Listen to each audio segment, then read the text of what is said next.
Class 6 के राजनीति विज्ञान की कक्षा में आप सभी बच्चों का बहुत बहुत स्वागत है। हम लोग राजनीति विज्ञान का दूसरा चैप्टर पढ़ रहे हैं, विविधता के नकारात्मक पहलू। विविधता और भेदभाव इसका चैप्टर है और विविधता के नकारात्मक पहलू हम लोग पढ़ रहे हैं। तो चलिए हम लोग शुरू करते हैं। इस प्रकार के विचार यानी रूढ़िवादी विचार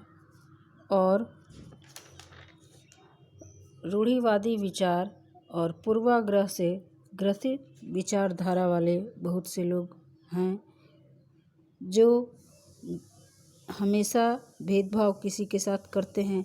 इस प्रकार के विचारों अथवा छवियों का कोई आधार नहीं होता है। ऐसा इसलिए क्योंकि यह आवश्यक नहीं कि किसी समुदाय अथवा जाति विशेष के सभी लोग अपराधी प्रवृत्ति के अथवा मानसिक तौर पर कमज़ोर होते हैं। ऐसा कोई जाति नहीं है जिसमें सिर्फ कमज़ोर व्यक्ति ही जन्म लेते हैं, सिर्फ चोर डाकू ही जन्म लेते हैं। ऐसी इसकी कोई जाति नहीं होती है। और किसी जाति में सिर्फ अपराध करने वाले ही जन्म लेते हैं, अच्छे लोग जन्म नहीं लेते हैं। तो इस प्रकार की कोई जाति हमारे देश हमारे समाज में नहीं होती है। ये रूढ़िवादी परंपरा है। इसके विपरीत अपराधी अथवा मानसिक तौर पर कमज़ोर लोग प्रत्येक समुदाय अथवा जातियों में हो सकते हैं। यह संभव है कि कुछ लोग इस प्रकार के हो सकते हैं, परंतु सभी लोग एक ही प्रवृत्ति के होंगे, यह सोचना सर्वथा गलत है कि किसी जाति में सिर्फ मानसिक तौर पर कमज़ोर व्यक्ति ही होते हैं, उसमें ज्ञानी व्यक्ति नहीं हो सकते, उसमें मूर्ख ही होते हैं। तो ऐसी कोई जाति नहीं है, ये सोचना हमेशा गलत है।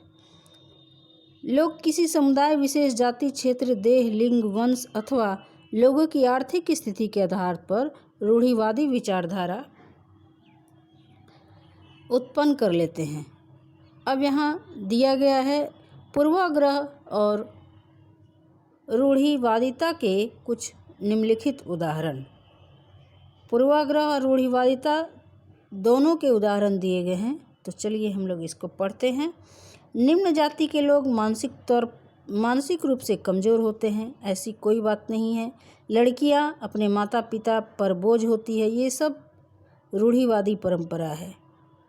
लड़कियां खेलों में भाग नहीं ले सकती। लड़कियां मानसिक तौर पर कमज़ोर होती है, लेकिन ऐसा कुछ है ही नहीं। लोग अपने अपने सोच के कारण गलत सोच बैठते हैं, उनकी सोच अच्छी नहीं है। लड़के चंचल होते हैं। गांव के लोग अंधविश्वासी होते हैं। गांव के लोग मैले रहते हैं तथा साफ सफाई पर ध्यान नहीं देते।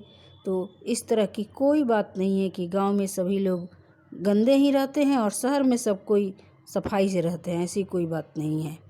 शहरी लोग केवल पैसे के बारे में ही सोचते हैं, न कि इंसानों के बारे में। शहरी लोग धूर्त एवं भ्रष्ट होते हैं, उन पर विश्वास नहीं किया जा सकता है। भौगोलिकरण के युग में केवल अंग्रेजी भाषा ही महत्व है, अंग्रेजी भाषा का महत्व है, अन्य भाषाएं निरर्थक है। तो इस तरह की कोई मान्यता हमारे देश और समाज में नहीं है। ये सब रूढ़िवादी और पूर्वाग्रह से ग्रसित परंपराएं हैं। ये गलत सोच है लोगों का। अमीर लोग मेहनती होते हैं, जबकि गरीब लोग सुस्त होते हैं। शारीरिक रूप से अपंग लोग मानसिक तौर पर भी कमज़ोर होते हैं, ऐसी भी कोई बात नहीं है। दम्मा रोगी अच्छे खिलाड़ी नहीं बन सकते। गरीब लोग ऊंचे मुकाम पर नहीं पहुंच सकते। इसके बहुत से उदाहरण हैं कि जो जीवन में जो संघर्ष करते हैं वही आगे बढ़ते हैं। बहुत से ऐसे सफल व्यक्ति हैं जिनके जीवन को अगर देखा जाए तो एक गरीब परिवार से ही आगे बढ़कर अच्छे मुकाम हासिल किए हैं। तो इस तरह की कोई परंपरा ही नहीं है, बस ये एक बेबुनियाद रूढ़िवादी परंपरा है और पूर्वाग्रह से ग्रसित लोगों की ये सोच है। ऐसी कोई मान्यता या ये कुछ नहीं है। अब ये देखिए, विकलांग लोगों को दिखाया गया है, उनके बारे में लिखा गया है कि मैं अपंग हूँ, मैं तुतलाता हूँ। इससे भी अधिक कभी कभी मैं बहुत बुरा और दुख महसूस करता हूँ। लोग मेरा मजाक उड़ाते हैं। यह सब मेरे लिए नया नहीं है। यदि आप मेरी जगह होते तो क्या कर लेते? लोग उनके साथ अच्छा व्यवहार नहीं करते हैं, हीन दृष्टि से देखते हैं, उनके साथ भेदभाव करते हैं, विकलांग होने के कारण, बीमार होने के कारण। अब दूसरा विकलांग व्यक्ति के बारे में लिखा है कि मैं एक मनुष्य हूँ, मैं शर्माता हूँ, घूरती हुई आँखों से मैं छिपना चाहता हूँ। लोग मुझे देखे नहीं, लोग मुझे देखकर हंसे नहीं, इसलिए मैं किसी के सामने नहीं जाना चाहता हूँ। मैं छिपना चाहता हूँ क्योंकि सभी मेरा मजाक उड़ाते हैं। एक और विकलांग व्यक्ति के बारे में लिखा गया है कि मेरी डावाडोल हाथों की वजह से लोग समझते हैं कि मेरा दिमाग भी डावाडोल है, पर ऐसी बात नहीं है।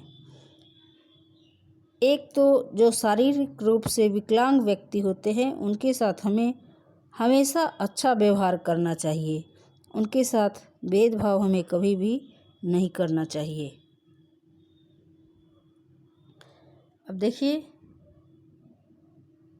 परंतु हमारे दिन प्रतिदिन के अनुभव ने इन सभी रूढ़िवादी धारणाओं के लिए एक चुनौती बन गए हैं। उदाहरण के लिए हाल ही में टीवी पर दिखाए गए एक reality show dance India dance में एक अपंग बच्चे ने बहुत अच्छा प्रदर्शन किया और जजों से इनाम भी प्राप्त किया। इसी प्रकार डॉक्टर APJ अब्दुल कलाम भी आर्थिक रूप से संपन्न परिवार से संबंध नहीं रखते थे, परंतु एक प्रसिद्ध वैज्ञानिक बनना चाहते थे, जिसे उन्होंने पूरा भी किया। उन्होंने अपने सपने को साकार भी किया। साथ ही वे भारत के राष्ट्रपति भी बने, जिसे दुनिया भी मानती है। तो लोगों के लिए हम गलत सोच, गलत भावना अपना लेते हैं, ये हमारे लिए अच्छा नहीं है, जबकि इस तरह की कोई बात है ही नहीं। तो आज के लिए बस इतना ही। तब तक के लिए धन्यवाद।